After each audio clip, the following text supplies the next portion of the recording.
You grew up with this rich experience of music all around you in East Clare with your uncle, your father, other people coming over to the house, storytelling, singing, whatever. And we now have many people playing Irish traditional music who are, aren't very Irish at all in terms of their heritage. Mm-hmm. How do you feel, it's not that they can't play authentically, but what do you think is the part of playing authentically that's hard to catch? Well, I think it's always worth remembering that it's always a different time. Like it was always a different time. Like 1920 was a different time, 1950 was a different time, 1970 was a different time. It's a different time every time, and there's a different challenge and a different situation and a different generation of people thinking in a different way, interacting with it, So that's always going to go on.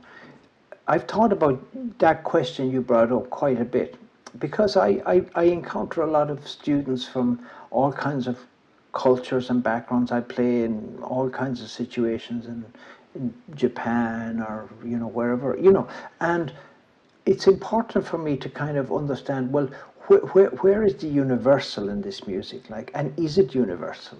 And a lot of people would look to somebody like me. Okay, so you grew up in the house with your fiddle. Your father was the fiddler. Your uncle was a fiddler. Lots of your neighbours played. You grew up seeing Tony McMahon at close quarters, knowing Tommy Potts. All of this. So they go, okay, so you add it very easy. But in reality, there is no there.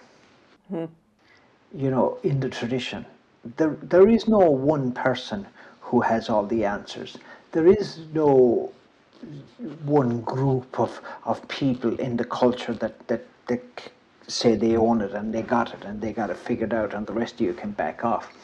So I figure I've come to this other notion, which is that the only authority in the music, the real authority, is actually the melody.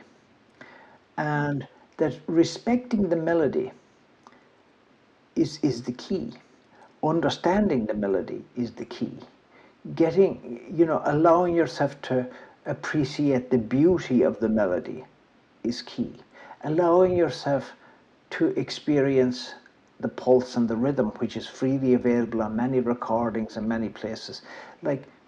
All of these are kind of universal things. And if you see the beauty in the melody and you simply try to bring out the beauty of the melody, I can't see that you can go too wrong, actually, in a way.